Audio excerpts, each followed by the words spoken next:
안녕하세요. 김진 목사입니다. 오늘은 역대하 34장의 말씀으로 함께 은혜 나누기 원합니다.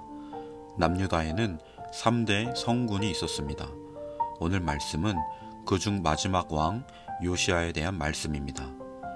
히스기야 왕 이후 므낫세와 아몬의 악정으로 인해 유다는 이미 멸망의 지름길을 달리고 있었습니다. 그러나 유다 제16대 왕으로 즉위한 요시야는 그 선조들 때 숭배하였던 우상들을 파괴하고 종교개혁을 일으키고 유월절 절기를 다시 준수케 하고 파멸을 향해 내달리던 유다의 운명을 잠시 멈추어 서게 합니다.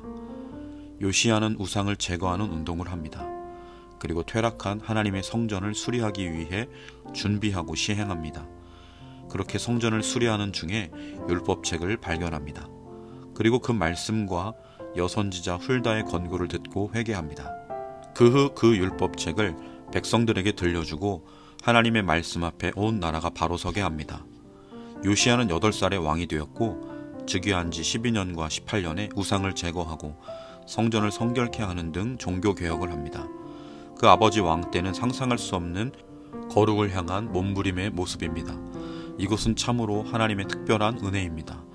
요시야의 이야기 중에 가장 특별한 사건은 율법책의 발견입니다.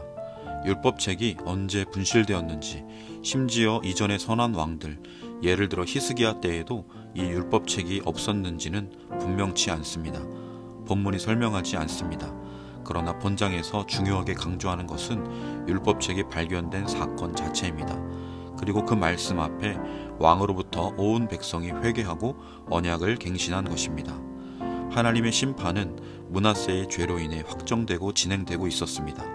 그러나 그럼에도 불구하고 그 후대의 인물인 요시야는 율법에 근거해 회개하고 언약을 갱신함으로 오히려 심판을 보지 않는 축복을 받습니다. 사랑하는 성도 여러분, 오늘 말씀을 통해 알 수 있는 것이 있습니다. 첫째는 그 어느 시대나 하나님의 말씀은 개혁운동의 지표와 추진력이 된다는 것입니다. 또 하나는 하나님 앞에 회개하고 하나님의 은혜를 받아들이는 자에게만 구원이 있다는 것입니다. 오늘 우리는 하나님의 말씀을 참으로 쉽게 접할 수 있는 은혜의 때를 살고 있습니다. 그런데 우리는 하나님의 말씀 앞에 어떻게 반응하고 있습니까? 하나님의 말씀을 어떻게 생각하고 어떻게 대합니까? 우리 삶에 정말 중요한 것입니까? 어느 정도나 중요한 것입니까? 정말 하나님께서 주신 진리의 말씀, 생명의 말씀, 사랑의 말씀입니까? 하나님의 말씀이 우리 속에도 역사하기를 원합니다. 강하게 역사하기를 원합니다. 그냥 듣고 흘려보내고 마는 것이 아니라 하나님의 말씀을 대할 때 우리 속에 거룩한 변화가 있기를 원합니다.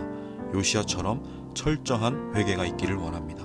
완전히 끊어낼 것을 끊어내고 버릴 것은 버리기 원합니다.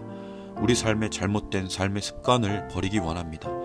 하나님께서 우리 양심에 계속해서 거리낌을 주시는 뜻을 무시하고 외면하지 말기 바랍니다. 삶의 잘못된 방향을 다시 온전히 바로 바꾸기 원합니다. 하나님의 말씀이 그 길은 잘못된 길이야, 그 길로 가면 죽어, 정령 죽어 라고 말씀하시는데 계속해서 잘못된 길로 가는 어리석은 자가 되지 않기를 바랍니다. 바다를 항해하는 선장이 이 방향으로 계속 항해를 하면 앞에 큰 암초에 걸려 배가 자초되고 모두 죽게 되리라는 것을 항해도를 통해 알게 되었다면 당연히 방향을 바꾸고 살 길, 안전한 길로 가야 되지 않습니까? 하나님께서는 우리에게 성경을 주셨습니다. 구약과 신약을 통해 하나님께서 계시해 주신 놀라운 비밀을 알게 하셨습니다. 바로 예수 그리스도가 하나님이시며 하나님의 아들로서 사람의 몸으로 이 땅에 오셨다는 것, 그리고 예수님은 하나님의 뜻에 온전히 순종하여 율법의 요구를 완성하시고 십자가에 죽으시어 3일 만에 살아나셨다는 것, 그리고 승천하여 하나님 보좌 우편에 앉으시고 우리를 위해 중보하신다는 것입니다. 하나님은 그렇게 죄악으로 파괴된 하나님께서 창조하신 세상을 다시 새롭게 하십니다. 우리를 구원하심으로 이 모든 일은 우리를 위해, 바로 나를 위해 그렇게 하신 것입니다. 사랑하는 성도 여러분, 우리는 지금 하나님의 은혜 안에 있습니다. 구원의 은혜 안에 있습니다. 하나님의 말씀에 대한 어느 시편 기자의 고백이 우리의 고백이기를 원합니다. 주의 말씀의 맛이 내게 어찌 그리 단지요, 내 입의 꿀보다 더 다니이다. 주의 말씀은 내 발의 등이요 내 길의 빛이니이다. 주님의 말씀이 우리를 더욱 하나님을 향한 믿음에 굳게 서서 자라게 하시기 원합니다. 예수님을 더욱 많이 닮고 닮아 예수님의 모습이 우리 모습 가운데 비춰지기를 원합니다. 그리고 그 모습이 우리 가장 가까이 있는 이들에게부터 보여지길 원합니다. 그렇게 하나님께서 예정하신 한 영혼 한 영혼이 우리 까닭에 하나님 앞으로 인도되어 나오기를 원합니다. 기도드리겠습니다. 참 좋으신 하나님 아버지, 요시야 왕의 말씀을 통해 하나님 앞에, 하나님의 말씀 앞에 우리를 철저히 돌아보게 하여 주옵소서. 하나님의 뜻에 반하는 것들은 철저히 버리고 돌아서게 하여 주옵소서. 우리의 작은 습관조차도 하나님의 말씀대로 아름답게 고쳐지고 변화되게 하여 주옵소서. 우리의 마음, 생각, 말과 행동, 그 모든 것이 하나님의 말씀의 길을 따라 예수님을 닮아 거룩하게 하여 주옵소서. 하나님이 어디 있느냐 하는 세상 속에 나의 쓴뿌리 약한 자아는 죽고 작은 예수로 그 사랑과 섬김의 삶으로 살아계신 하나님을 증거하게 하여 주옵소서. 오늘도 연약한 우리를 능력의 손으로 붙들어 아름답게 사용하여 주옵소서. 감사드리며 예수님의 이름으로 간절히 기도드립니다. 아멘.